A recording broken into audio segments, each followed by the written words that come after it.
Salabartik, qu'est-ce que je connais plus? Bonsoir à tous et bienvenue à cet entretien spécial avec Gauthier Sey, le patron de Netic News. On le reçoit comme analyste. Il suit de très près l'actualité en République démocratique du Congo. Et spécialement ce soir, nous allons parler avec lui de la question de l'IGF.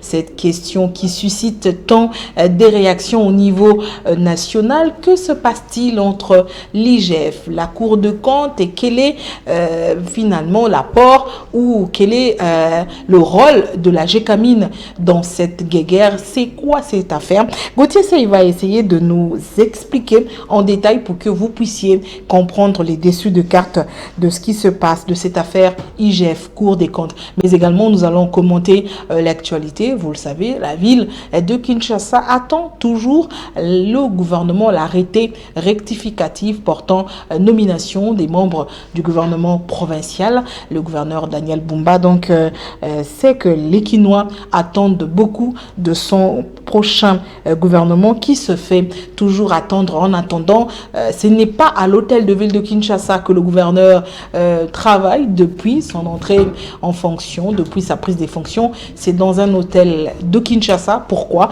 Vous avez vu des images qui ont circulé et avec Gauthier Sey, nous allons essayer d'en parler. Gauthier Sey, bonsoir. Bonsoir, cher Merci d'avoir répondu à l'invitation d'Actu 30. D'abord, la première question, c'est la ville de Kinshasa. On commence par là. On attend ce gouvernement arrêté rectificatif. Est-ce que vous attendez à un changement profond des membres du gouvernement ou c'est les 10 ministres qui avaient été nommés qui vont peut-être être reconduits définitivement? C'est un peu compliqué. Il faut dire que là, il y a maintenant l'enjeu politique, exact, parce qu'il s'agit maintenant d'équilibre. Il faut que toutes les forces politiques de la ville soient représentées. Et ils ont essayé de faire quelque chose pour qu'il y ait la représentation équilibrée. C'est comme ça qu'ils ont eu à créer des commissaires spéciaux. Mais bon, ça n'a pas répondu à la loi, ça a violé la Constitution, parce que les commissaires spéciaux ne sont pas redevables à l'Assemblée provinciale. Donc, ils ne sont même pas programmés dans les budgets de la province. Donc, à ce moment-là, il faudrait que le gouverneur puisse voir comment maintenant réduire le nombre de son gouvernement. Donc il faut 10 ministres maintenant. Il y a beaucoup d'enjeux, il y a beaucoup de caprices et il y a beaucoup aussi de sensibilités dans cette question. Et on attend voir comment il va s'y prendre, mais ça prend du temps. Ça prouve que ça chauffe un peu dans les coulisses, dans les couloirs de l'hôtel de ville. Mais nous demanderons au gouverneur, moi personnellement, de rapidement mettre sur pied les gouvernements parce que la ville de Kinshasa, ça ne va pas. Et les Kinois sont presque abandonnés. L'insalubrité, l'insécurité, il y a beaucoup de soucis. Je pense qu'il doit rapidement se mettre au travail. Il a déjà donné le ton de ce que sera donc son mandat. D'abord, il veut entrer en guerre contre l'insalubrité dans la ville de Kinshasa. Vous avez vu, il a annoncé le début de l'opération coup de poing pour nettoyer la ville. On l'a vu en audience, en entretien avec la ministre des Affaires foncières pour chercher un endroit où entreposer peut-être des véhicules dans le cadre de l'assainissement de la ville de Kinshasa. Donc Daniel Bumba fait de l'insalubrité de la ville son cheval de bataille. Déjà, suivre son programme d'action, on sent que c'est quelqu'un qui s'y connaît, il ne tâtonne pas, il a une vision claire et il sait répondre aux besoins de Kinshasa. Mais là, nous sommes encore au niveau du discours, de la théorie, et nous attendons maintenant dans la pratique. Et la pratique doit arriver avec les gouvernements. Donc il faudra le plus tôt qu'il puisse communiquer son gouvernement, que le gouvernement soit investi afin que le travail commence. Et on verra les 100 jours de son gouvernement, on pourra maintenant revenir pour dire, ben écoutez, il était à l'Assemblée provinciale, il a présenté tel programme, coup de poing, tout ceci, patata, patata, la salubrité, voilà, et où est-ce que nous en sommes? Et dans les 100 jours, on pourra maintenant évaluer, revenir faire les débats. Mais à l'écouter, à l'entendre parler, on sent que c'est quelqu'un qui maîtrise très bien les questions de la ville et qu'il pourra quand même donner un offre de soulagement qui nous. Pour un avenir futur, nous avons reçu un candidat, un invité ici qui proposait peut-être pour la ville de Kinshasa, selon lui, que la ville était très grande, difficilement gérable par un gouverneur et un vice-gouverneur. Et il proposait peut-être une modification de la constitution pour que Kinshasa ait un gouverneur et 4 vice-gouverneurs. Chacun de ces 4 vice-gouverneurs va s'occuper d'un district? Je ne suis pas d'accord avec ça. C'est ce que nous sommes en train d'éviter. C'est ces postes budgétivores qui vont peser, n'est-ce pas, sur les trésors publics. Je me dis pourquoi la ville elle est très grande, mais c'est une ville capitale. C'est ici que siègent toutes les institutions de la République. Et c'est une ville qui a un statut particulier. C'est pas comme les Haut-Katanga, c'est pas comme les Lualaba. Ici, nous avions tous les ministres nationaux, nous avions toutes les entreprises, les directions générales des entreprises sont ici. Et donc, il y a une certaine coalition, n'est-ce pas, dans la gestion de la ville. Je ne vois pas pourquoi on doit avoir 4 vice-gouverneurs. Ça va encore peser sur les trésors publics. Par contre, il faut avoir un visionnaire, quelqu'un qui est visionnaire, qui a des moyens et qui sait réellement par où commencer pour résoudre tant soit peu les problèmes d'équipement. Donc, je pense que le problème ici, d'abord, c'est un gouverneur manager, un gouverneur visionnaire, un vrai quinois qui sait que je peux commencer au point X pour atteindre le point Y, pour essayer quand même de calmer, n'est-ce pas, la situation des quinois. Donc, cette question de créer des postes, je pense que ça sera encore budgétivore, alors que nous sommes en train de nous battre pour réduire les trains de vie des institutions. Est-ce qu'il y a quand même un certain équilibre dans la façon de gérer ou de contrôler les gouverneurs? Est-ce qu'ils ont en face d'eux une autorité hiérarchique qui peut donner de l'impulsion, le VPEM, de l'intérieur? Oui, c'est la tutelle du gouverneur, mais ici, il faut reconnaître que les gouverneurs sont redevables à l'Assemblée provinciale. Les députés provinciaux, c'est la représentation de la population. C'est à eux, n'est-ce pas, de contrôler. Ils viennent de base. Il n'y a pas longtemps, ils étaient en campagne. Ils ont récolté les déshydratats de leur peuple. Donc, aux députés, n'est-ce pas, de veiller, de contrôler l'exécutif, mais aussi de contrôler ce que fait l'exécutif provincial. Et la tutelle est là, n'est-ce pas, pour le respect des textes, comme venait de le faire le VPM Jacquemain Chabani. Il les a dit, écoutez, messieurs, la Constitution prévoit 10 ministres provinciaux. Et on ne peut pas aller au-delà des 10 parce que les autres ne sont pas reconnus par la Constitution. Et ça, il a donné fort.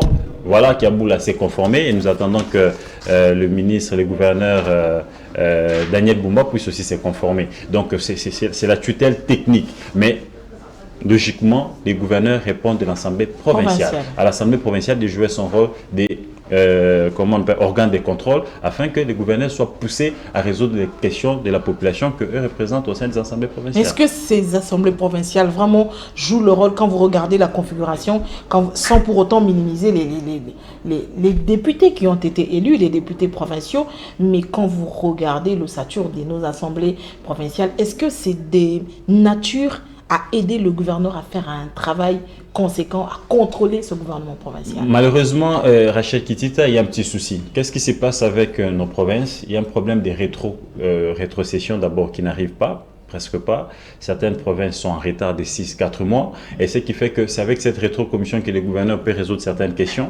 Et les assemblées, comment on appelle encore, les députés provinciaux, c'est comme à Kinshasa, ils ont un statut particulier, ils sont payés. Il y a une partie de leurs émoluments qui vient du gouvernement central, une autre partie vient du gouvernement provincial. Et au moins, ils sont soulagés. Quand il y a un retard du côté provincial, le côté national peut résoudre les problèmes. Mais au niveau des provinces, c'est les recettes, n'est-ce pas, provinciales qui payent les députés provinciaux. Et ce qui fait que ces recettes-là, au départ, quand on les mobilise, il faut les envoyer à Kinshasa.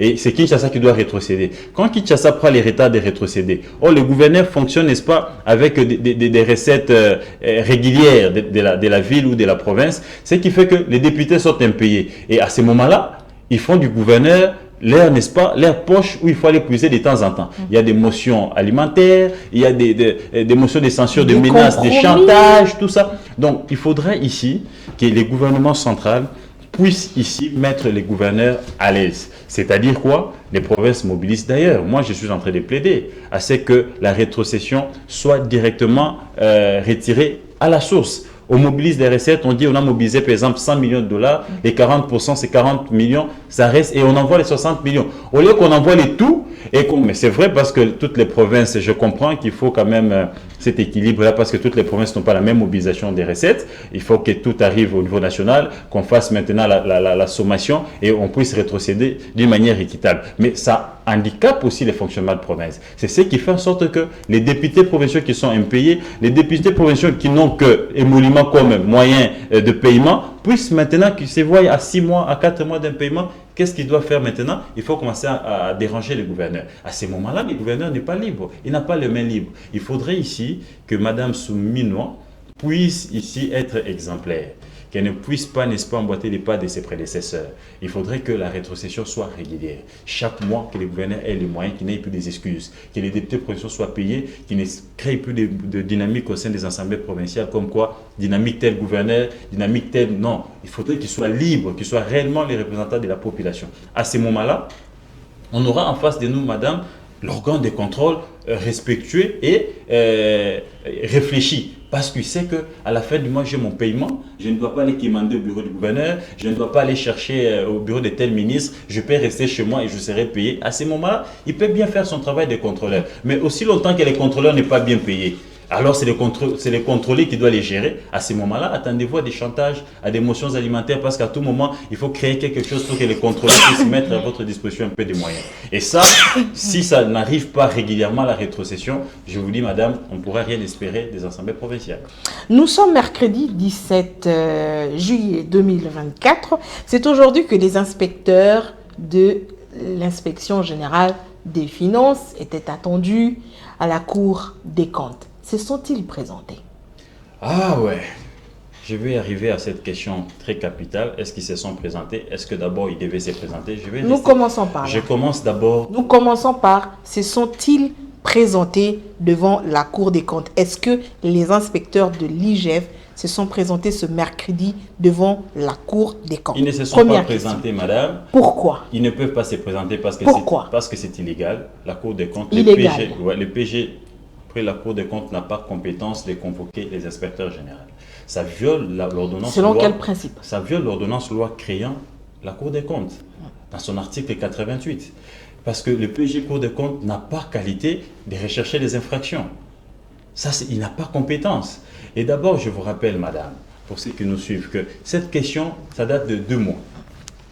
Que le PG Cour des comptes avait écrit, n'est-ce pas, à l'IGF, lui demandant de mettre à sa disposition des inspecteurs qui étaient partis former la cellule d'audit à la Chicamille, mais aussi que lui-même, le chef de service, M. Gélnier, puisse se présenter. On l'a demandé la disposition qui l'autorise de convoquer les inspecteurs qui ont un statut particulier, qui ne peuvent pas être poursuivis pendant l'exercice de leurs fonctions. Ça n'a jamais été prouvé. Et curieusement, on voit cette histoire-là être balancée sur la toile. Un communiqué comme quoi ils sont attendus mercredi. Le mercredi, une coïncidence, je ne sais pas, ça coïncide avec les retours de Nicolas Kazali, qui est accablé par les rapports de l'IGF. Est-ce que c'est une diversion pour, n'est-ce pas, détourner l'attention des compatriotes qui veulent, n'est-ce pas, ici aller accueillir Waba Forage pour qu'ils puissent réceptionner leur forage? Ça, je ne sais pas. Mais dans la logique, cette relation vient d'où? Pourquoi cette corrélation entre Nicolas Kazadi et les inspecteurs convoqués à la Cour des comptes? Qui peut convoquer les inspecteurs de l'IGF? C'est les premiers présidents de la Cour des comptes. Ok. Parce que la loi l'autorise de convoquer d'autres organes de contrôle. Et dans les cas d'espèce, qui les a convoqués? C'est les PG qui les a convoqués. Il n'a pas qualité parce que lui n'a pas compétence de rechercher des infractions. Donc c'est illégal et je ne vois pas les inspecteurs. Et qui vous dit que c'est des infractions qu'il recherche? Oui, un PG, comme partout dans d'autres cours, ils sont là pour rechercher les infractions. Et or, le PG Cour des comptes, il a un statut particulier. C'est un PG administratif. Il peut faire appel aux inspecteurs il ne peut pas faire appel aux inspecteurs. Il n'a pas qualité parce que les inspecteurs ont un statut particulier. Ils sont redevables au chef de l'État. Ils ne peuvent être attendus que si les chefs de l'État autorisent. Il y a une jurisprudence en 2021. Gilles Alinguet a été livré parce que le chef de l'État avait autorisé qu'il soit attendu par les PG Mumba à la cassation, à l'époque, n'est-ce pas, de tout ce qu'on voit sur la toile comme des charges, des histoires de Raub Bank, tout ça. Ça fait, l'enquête avait pris 6 mois. Et il y a une autorisation du chef de l'État autorisant au PG Mumba d'entendre Gilles Alinguet. Et on a enquêté pendant 6 mois et le dossier a été classé sans suite. Donc aujourd'hui, si la Cour des comptes a besoin de convoquer les inspecteurs, il faudra que ce soit une action menée par le premier président de la Cour des comptes. Et après cette action-là, le premier président de la Cour des comptes devra saisir les chefs de l'État parce que les services, l'inspection générale de finances est un service rattaché à la présidence. Et il y a un statut spécial. Il faudrait que le chef de l'État, ou particulier, pas spécial, un statut particulier, il faudrait que le chef de l'État puisse autoriser des poursuites d'un inspecteur. Donc à ce stade-là, la procédure est violée. Alors, et donc le fait de ne pas s'être présenté devant la Cour de compte, le PG qui les invite, ça donne l'impression que à l'IGF, les inspecteurs refusent le contrôle. Ça veut dire que l'IGF ne peut être contrôlé. C'est ça aussi, une certaine opinion. L'avis d'une certaine opinion. Je ne crois pas. Il ne faudra pas qu'ici l'IGF puisse cautionner. On dirait qu'il y a Argus ou Roche. Que cache l'IGF? Pourquoi ne pas se présenter? Autant des questions que se pose l'opinion. Non, mais l'IGF ne doit pas ici cautionner l'irrégularité. Autant donné qu'eux-mêmes, ils sont dans les redressements des finances publiques. Ils respectent les textes de la République. Et je pense que toutes les institutions doivent jouer les rôles. Donc, si la Cour des comptes veut convoquer les inspecteurs, c'est de leur droit, ça doit être fait par le Premier Président parce que la loi l'autorise. Et le Premier Président devra saisir les chefs de l'État et que la présidence puisse autoriser, n'est-ce pas, que les inspecteurs soient attendus par la Cour des comptes. Mais dans les cas échéants, il s'agit d'une violation. Le PG n'a pas compétence, il viole l'article 88 de la loi organique créant le Cour des comptes. Donc, je pense que CNP, c'est illégal, il n'a pas qualité. Mais d'où viennent ces problèmes? Attendez, vous dites que l'IGF ne peut pas cautionner l'irrégularité dans le cas d'espèce. Deux poids, deux mesures. Puisqu'il s'agit d'une convocation, c'est irrégulière, on ne se présente pas, mais les inspecteurs de l'IGF ou l'IGF touchent quand même 150 000 $ de la GECAMIN. Ça, c'est aussi irrégulière. Voilà. C'est quoi cette affaire des 150 000 $ de la GECAMIN? Une incompréhension où tout simplement les criminels financiers ont voulu salir l'image de l'inspection générale des finances ou de son chef de service, ça je ne sais pas, mais je pense que tout est clair. En tant que journaliste, j'ai essayé quand même de m'enquêter. Expliquez-nous. J'ai quand même essayé d'enquêter là-dessus, je suis tombé sur quelques documents. Tout part de cette lettre. Des documents authentiques? Authentiques. Ils sont authentiques, vos documents? Bien sûr, comme d'habitude. Je l'espère bien. Tout part de ces documents. D'abord, il faudra rappeler que décembre 2020, l'Inspection générale des finances avait lancé la patrouille financière dans toutes les entreprises publiques. Il y a une patrouille financière où les inspecteurs étaient relevés chaque après un mois. Et que après que cette patrouille soit lancée au niveau de la GECAMIN, un mois après, les nouveaux DG, les DG, comment ils s'appellent encore? Les DG Placide Kala Bassadilwa, bien sûr, et il venait de prendre ses fonctions. Il a constaté qu'au niveau de la GECAMIN, les services d'audit ne fonctionnaient pas. Alors que chaque entreprise doit avoir l'audit interne pour essayer d'éviter ou de limiter des dégâts. C'est comme ça que cette lettre, le 31 octobre 2023, messieurs les DG entra saisit l'inspection générale des finances. À monsieur l'inspecteur général des finances, chef des services. Consultance de l'inspection générale des finances en vue des renforcements des procédures financières, budgétaires et fonctionnement effectif de la cellule de passation des marchés publics et appui à l'audit interne. Il demande à ce que les inspecteurs puissent former ces agents dans ce que je viens de lire dans l'objet de la lettre. C'est le 31 octobre 2023. Et maintenant, il propose dans la lettre, je vous présente la lettre, vous pouvez lire, c'est là où il va proposer, monsieur le directeur général de la GECAMIN, il dit la GECAMIN prendra en charge pendant ces 3 mois de formation les inspecteurs de l'IGF. Alors que l'IGF n'envoie pas les inspecteurs pour 3 mois dans les entreprises. Ils sont relevés chaque après un mois. Et d'ailleurs, il faut rappeler que l'IGF n'a pas un bureau à Lubumbashi. Les inspecteurs de l'IGF sont ici à Kinshasa. Ils vont en mission de 30 jours et puis ils sont relevés, ils regagnent Kinshasa. Ce sont des pères de famille. Ils ont enfants et femmes, ils ont leurs charges. Et quand maintenant il faut qu'ils soient gardés quelque part pendant 3 mois, pour former des agents. Et là aussi, il s'agit du savoir. Combien d'inspecteurs? 5 inspecteurs. Regarde maintenant ce qui arrive. Après que M. Gilles Alinguetti ait réceptionné cette lettre, il y répond. Il y répond le 7 novembre 2023. Il fait un ordre de mission. Il y a ici 5 inspecteurs qu'il envoie à la GECAMIN pour former, n'est-ce pas, les agents de la GECAMIN. Donc, c'est, n'est-ce pas, ici, les savoirs qu'on va transmettre. Et les savoirs, c'est payé. Et on leur dit, il y a 5 inspecteurs ici. Je peux même lire l'inspecteur général des finances Louté Tewemba, chef de mission, ainsi que les inspecteurs des finances Mbambi Pumbu, Kavuma, Kadima Mboui, Chikunga et Mabela Mbala. Ils sont à 5. Ils doivent former pour une mission de 90 jours. 90 jours, ça vous fait 3 mois. Former les agents de la GECAMIN. À charge de qui? À charge de la GECAMIN, bien sûr. Et l'IGF sollicite 150 000 $, pour les 3 mois et pour ces 5 inspecteurs. Par personne? Non, pour les 5 inspecteurs. Ok. Et pour les 5 inspecteurs pour les 3 mois. C'est dans ses attributions 50. C'est dans les attributions de l'IGF de demander 150 000 $. Mais madame, c'est l'expertise qu'on va transmettre. Okay. Ça, ce n'est pas, n'est-ce pas, ça c'est une autre mission. Ça, ce n'est pas l'encadrement. Okay. Ça, ce n'est pas la patrouille financière. Ça, c'est la formation, madame. La formation, c'est paye. Ces inspecteurs-là, ils ont été sur le banc de l'école. Et ils sont pères de famille. Ils ont femmes et enfants ici à Kinshasa. Ils doivent habiter maintenant le Lubumbashi. Alors, l'IGF leur dit, monsieur, on va vous envoyer 5 inspecteurs, mais regardez maintenant comment ça va se passer. Vous ne payez pas ces inspecteurs-là de 150 000 $. Vous allez maintenant transférer cet argent-là dans les comptes de l'IGF.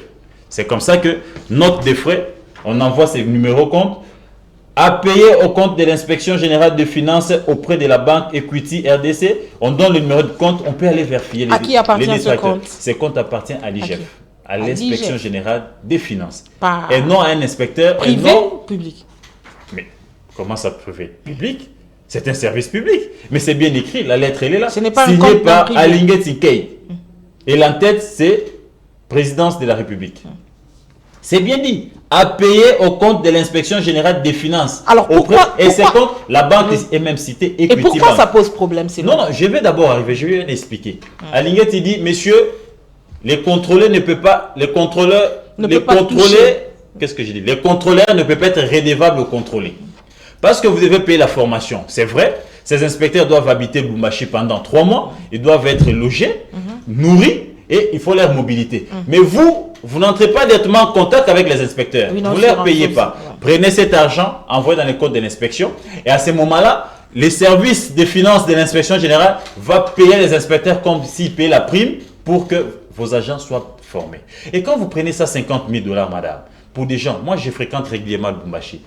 Pour un appartement d'une chambre salon, la moyenne c'est 50 $. Le max c'est 100 $.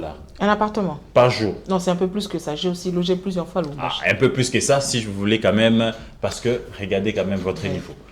Le standing. Et les conforts. Je vous passe. Prenons la moyenne de 50 $. Prenons la mobilité. Non, mettons moyenne 100 $. Moyenne 100 $. Ouais. Pour 30 jours, 100 $ fois 90, faites des calculs. Lubumbashi, c'est une belle ville. Hein. C'est une belle ville. Très belle ville. La mobilité. Et quand vous prenez ça, 50 000 $ divisé par 5 inspecteurs, madame, ça vous donne quelque chose de... Quand vous prenez 25 000, si je ne me trompe pas, divisé par 5, pour ceux qui nous suivent, vous divisez par 5, et vous prenez ces montants-là divisé par 90 jours. Madame, un inspecteur aura à la limite 10 000 $ si je ne me trompe pas. Dans 10 000 $, il doit payer les loyers, il doit se nourrir, il doit payer la mobilité pour former des gens. À la limite, il peut garder 5 000, 6 000. Est-ce que c'est exorbitant? Pourquoi les gens veulent dramatiser cette histoire? Alors pourquoi? Et cet argent n'a pas été envoyé dans les comptes ni d'un inspecteur. Ça a été envoyé dans les comptes de l'inspection générale des finances. Donc, sur ça, les détracteurs, les criminels financiers, accablés par les rapports de l'IGF, ils sautent dessus, ils disent non, l'IGF n'a pas qualité de former. Alors, quand pas des redressements, n'est-ce pas? Et ces inspecteurs sont partis? Ils sont partis, ils ont formé pendant 3 mois, ils ont été payés, le paiement est là de 150 000 $, c'est même écrit. Si c'était un fait privé, organisé, ça ne serait pas écrit dans des lettres officielles comme ça. Ça serait fait discrètement pour cacher les sources. Donc, je pense que tout est clair et ça a été versé dans les comptes de l'IGF. Et l'argent, après l'IGF, les services de finances, a payé des inspecteurs. Les inspecteurs ont fait leur travail. Ici, ils ne sont pas en train de redresser les entreprises. Ils sont en train de former les agents. Ils sont en train de transmettre les savoirs. Et ces savoirs-là, s'il vous plaît, madame, ces savoirs-là, ils ont appris ça à l'école. Leurs parents ont déboursé de l'argent. Et les services sont en train de payer des formations, des séminaires pour qu'ils soient formés, qu'ils soient à la hauteur. Alors, qu'est-ce qui se cache derrière toute cette bataille menée contre l'inspecteur général chef d'État? Ce sont les criminels financiers accablés par les rapports de l'IGF. Ils se disent il faut chercher l'époux maintenant sur la tête de Gilles Alinguet parce qu'ils ont tout fait. Et regardez ce document, madame. Ça a été déjà publié il y a une année.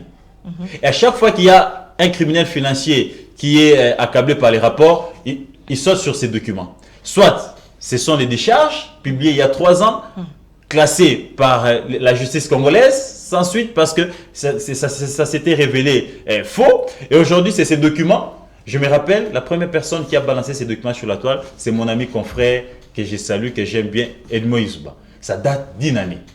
J'ai dit bien ça date d'1 année. Et aujourd'hui, à l'époque, c'était un proche de tel journaliste. ils ont balancé. Aujourd'hui, c'est tel ministre qui est accablé par les rapports, ses proches sautent dessus, ils balancent sur la toile. Donc, ils n'ont rien contre l'inspection générale. Ils n'ont rien contre les inspecteurs. Ils n'ont rien contre M. Jules Alinguetti. Tout ce qu'ils sont en train de fabriquer, ce sont des choses qui ont déjà été, n'est-ce pas, publiées, dites et clarifiées. Et la justice, certains même classés par la justice. Donc je pense en clair, ici, les inspecteurs ne vont pas se présenter devant en clair, les inspecteurs PG, ne se présenteront pas dans l'office du PG de la Cour des comptes parce qu'il n'a pas compétence, il n'a pas qualité. Mais si le premier président s'invite dans ces débats et qui saisit les chefs de l'État et que les chefs de l'État autorisent, comme ça a été le cas en 2021, quand le PG Mumba, le PG près de la Cour de cassation Mumba, qui est Victor Mumba, qui est maintenant en retraite, avait saisi les chefs de l'État parce qu'il avait des documents qui accusaient M. Jules Alinguetti d'être trempé dans la corruption, dans les détournements, dans la facilitation de paiement des taxes. Les chefs avaient autorisé que Jules Alinguetti soit attendu. Et l'enquête a fait 6 mois. Et Jules Alinguetti a été attendu et tout a été révélé faux et il a été blanchi et les dossiers ont été classés sans suite. Et si aujourd'hui, monsieur le PG pense qu'il doit voir clair et que c'est flou dans ces documents et que tout ce que nous nous expliquons et que tout ce que l'IGF explique, il ne comprend pas, il n'a qu'à saisir le premier président de la Cour, l'inviter à ces débats et à ce moment, le premier président va respecter la procédure. Est-ce que vous trouvez de l'acharnement dans la manière de faire du PG de la Cour des comptes? Bon, je ne trouve pas de l'acharnement, moi je trouve ça normal parce que quand vous suivez dans les mondes de Madame Rachel, vous constaterez avec moi que tous les gendarmes financiers, ils sont toujours accusés. Nous sommes dans un pays où la corruption était devenue monnaie courante et tout gestionnaire ne faisait qu'épuiser dans la caisse de l'État. La preuve, vous vous rappellerez avec moi que tout gestionnaire, tout celui qui avait une petite parcelle d'autorité, gouverneur, ministre, député, avait un surnom, appelé Sata la tête. Les hauts sommets, Fumumpa, tout ça parce que cet argent-là qui est donné aux musiciens, qui est donné aux gens, c'était l'argent du trésor public. Et maintenant que monsieur le président de la République, il est arrivé avec une nouvelle formule, il a formé, n'est-ce pas, en fait, il a donné l'impulsion à cette inspection qu'on connaissait avant, mais qui était presque morte, qui ne fonctionnait pas, et il a trouvé un bon manager qu'il a placé à la tête de l'inspection, et aujourd'hui l'inspection a repris vie. L'inspection fait parler d'elle maintenant. Et c'est tout à fait normal que les gendarmes soient aussi attaqués parce qu'il met en cause les intérêts des réseaux. Les criminels financiers n'opèrent pas individuellement. Ils opèrent en réseau, madame. Ils opèrent en réseau. Donc, ce que j'ai est en train de vivre, c'est tout à fait normal. Moi, je ne parlerai pas de l'acharnement. Je parlerai, n'est-ce pas, d'un réseau. L'histoire du documentaire monté. D'un réseau monté par les criminels financiers pour décourager les gendarmes financiers, mais aussi pour les discréditer au sein de l'opinion afin de trouver, n'est-ce pas, un couloir pour continuer à frapper les trésors publics. Mais gloire à Dieu que les messieurs ne décolèrent pas, les messieurs ne cèdent pas aux caprices et au chantage des uns et des autres. Ils continuent droit dans ses bottes en train de traquer les criminels financiers et c'est un vaillant héros. Et d'abord, je vais vous donner une anecdote, madame. Les gens ne comprennent pas. Les gens s'attaquent à Alinguetti gratuitement. Mais je pense que le chef de l'État a été révélé par les chefs par l'éternel Dieu des armées. Vous vous souvenez quand Jules Alinguetti a lancé la mission de désactivation des cartes Visa. Jules Alinguetti n'était pas gardé par la garde républicaine. Il avait des policiers. Jules Alinguetti n'est pas de la famille Tshisekedi. Il n'a pas droit d'avoir la garde républicaine. À un certain moment, madame, tout le monde, tout influent du régime était protégé par la garde républicaine. Et les chefs avaient pris une mesure afin qu'on puisse relever toute la garde républicaine chez les influents du régime et que la garde républicaine ne pouvait garder que les membres de la famille. Mais pourquoi on a laissé Jules Alinguetti avec la garde républicaine? Parce que les chefs de l'État savaient que la mission confiée à Jules Alinguetti risque de lui coûter sa vie. Il faut que lui-même puisse s'assurer de sa sécurité. Et la garde républicaine, elle a été relevée par tout. Aucun influent n'est gardé dans la garde républicaine aujourd'hui. Seul Jules Alinguetti, qui n'est pas membre de la famille, qui est gardé par la garde républicaine. Ça voudrait dire que le chef de l'État sait mesurer, n'est-ce pas, les dangers qu'est en train de courir ces gendarmes financiers. Et que tout le bruit, tout du broyaya, tout ce qu'on est en train de vivre aujourd'hui, c'était déjà, n'est-ce pas, prédéfini ou c'était déjà révélé par les chefs de l'État. Et aujourd'hui, Jules Alinguetti n'est en train de faire que le travail du chef de l'État. Si aujourd'hui le chef de l'État s'est dit que c'est bon, la mission confiée à Jules Alinguetti est à terme. Je veux maintenant un autre manager pour telle autre mission. Il sera relevé de ses fonctions. C'est un haut fonctionnaire de l'État. Il ne s'est pas nommé seul. Donc ils arrêtent, n'est-ce pas, de s'acharner sur l'individu, ils s'acharnent sur le chef de l'État. Parce que les chefs ne cessent de le dire. Dans toutes les sorties médiatiques du chef de l'État, il ne cesse de vanter le travail de l'IGF. Il ne cesse de dire que l'IGF travaille sous son impulsion. Alors, Madame Rachel, où est le péché de Jules Alingueti? Et regardez encore une autre anecdote. On a terminé. Tous ceux qui se sont attaqués à Jules Alingueti, innocemment ou consciemment, ils ont été soit punis politiquement ou salis dans l'opinion. Et regarde tous ceux qui se sont succédés. Personne n'a été reconduit au gouvernement parce que ce que Jules Alingueti fait, il est fait avec la bénédiction du chef. Quand le chef n'est pas convaincu d'un rapport, vous avez vu dernièrement, le chef a instruit à la Cour des comptes de s'associer à l'IGF pour aller enquêter à la DINACOP. Donc, c'est les chefs de l'État. Où sont les résultats? Sur les résultats d'examen d'État. Où sont les conclusions de l'enquête? Les conclusions de l'enquête. Nous attendons que la Cour des comptes et l'IGF puissent me rendre ça public. Mais ils sont en train de travailler au niveau de la DINACOP sur demande du chef de l'État. Donc, pour citer Madame Rachel, je dirais ici à l'opinion congolaise que c'est une distraction des mauvais goûts. C'est que ces gens sont en train de chercher, c'est de détourner l'attention des Congolais. Je rappelle à la communauté nationale que moi, votre humble serviteur, je viens de tomber sur un document authentique. Ça va vous faire mal, vous serez choqués. Le SWIFT qui a quitté la Banque centrale à la DGDEP, à la Direction générale des dettes publiques. Madame, ces documents-là révèlent que M. Nicolas Kazadi a autorisé le paiement de 27 500 000 $ comme DI à M. Mike Kassenga. Mais alors, la Banque centrale a payé 73 millions au lieu de 27 500 000.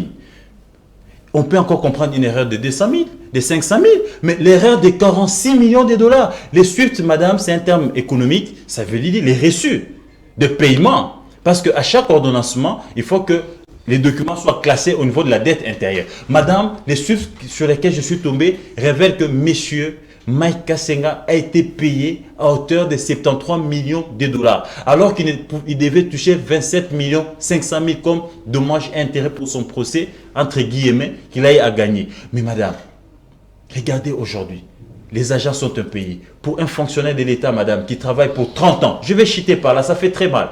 Un fonctionnaire de l'État qui travaille pour 30 ans, madame, son décompte, comment on appelle ça, la décompte finale, c'est 250 000 $. Mais un individu, en une seule journée, il s'est fait payer avec un trop perçu de 46 millions de dollars. Et ça, M. Nicolas laisse tomber. Pendant les règnes de M. Nicolas, madame, la chaîne des dépenses, les budgets ne fonctionnaient presque plus.